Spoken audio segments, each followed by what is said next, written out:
최근 드래곤즈 라이징의 예고편을 통해 정말 수많은 차원들을 확인할 수 있었습니다. 이를 통해 이번 시즌에서는 몇 년간 풀리지 않았던 차원과 관련된 떡밥이 해결이 될 것 같은데요. 그렇기 때문에 오늘은 닌자고 시리즈 내에서 등장했었던 차원들을 총 정리해보겠습니다. 우선 닌자고 시리즈 내에선 닌자고 차원을 비롯한 총 17가지의 차원이 존재합니다.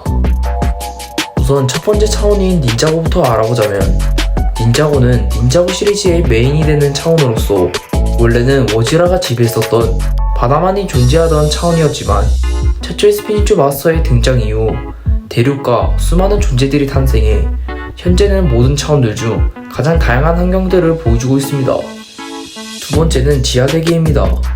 무려 파인랜드부터 등장했었던 근본 있는 차원으로 닌자고 지하에 존재하는 차원입니다.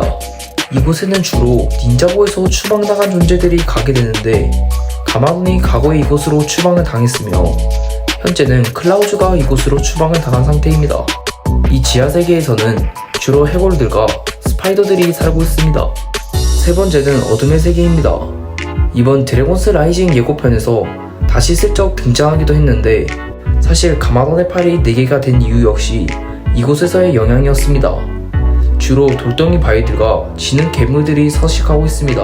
참고로 이곳의 중앙에 있는 화산을 통해 닌자고로 이동할 수도 있죠. 네 번째는 저주의 땅입니다.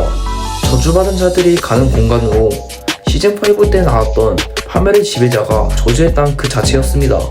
하지만 현재는 시즌5의 사건 이후 파멸의 지배자가 사망했기 때문에 저주의 땅은 붕괴가 된 상태죠.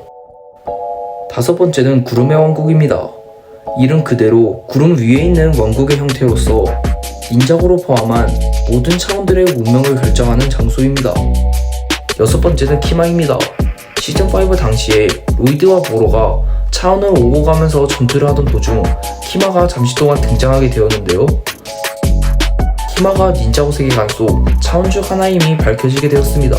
그리고 시즌 11이나 시즌 12에서도 비버 종족들이 계속하여 등장하는 만큼 어쩌면 닌자고의 차기작에서 키마가 등장하는 것도 전혀 불가능한 소리 같진 않네요. 일곱 번째는 진자고입니다.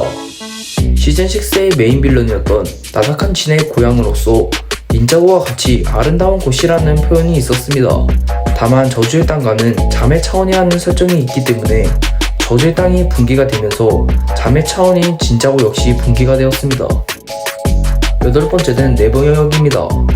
닌자고에서 가장 먼 차원이라는 언급이 있던 장소로서 북극이 영상되는 상당히 추운 장소입니다. 아홉 번째는 최초의 차원입니다.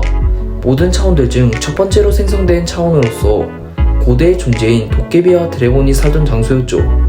하지만 현재는 도깨비들이 이 차원을 떠났으며 드래곤과 드래곤 헌터 간의 끝없는 먹이사슬이 이어지던 도중 닌자들로 인해 이 먹이사슬이 해결돼 현재는 가장 평화로운 차원들 중 하나입니다. 열 번째는 망자의 영역입니다. 닌자고판 4, 5세계로 최초의 스피니추 마스터와 오버로드를 제외한 이제까지 시리즈 내에서 사망했던 캐릭터들이 모두 이 망자의 땅에 존재할 것으로 추정이 됩니다. 11번째는 임페리움입니다. 이번 시즌에서 새롭게 등장하는 차원으로 이번 시즌의 메인 빌런인 베아트리스가 지배하는 공간으로 보입니다. 특이한 점이라면 닌자고와 같이 고도로 발전된 문명이 있다는 점이 있겠네요. 마지막 차원은 세계의 봉우리입니다.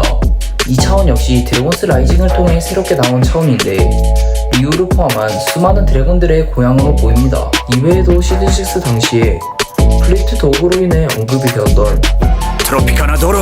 아니면 선세트 섬도 좋고요. 크리스탈 바다의 계곡에서 코코넛 주스나 마시고 오죠. 어쨌든 이번 시즌을 통해 정말 수많은 차원들이 등장할 것 같은데, 어쩌면 닌자고 시리즈 내에서 가장 중요한 떡밥이 이 차원 떡밥인 만큼 과연 이번 시즌에서 모든 차원이 공개가 될까요? 그리고 키마는 재등장할 수 있을까요? 어쨌든 오늘의 영상은 여기까지입니다. 그럼 끝!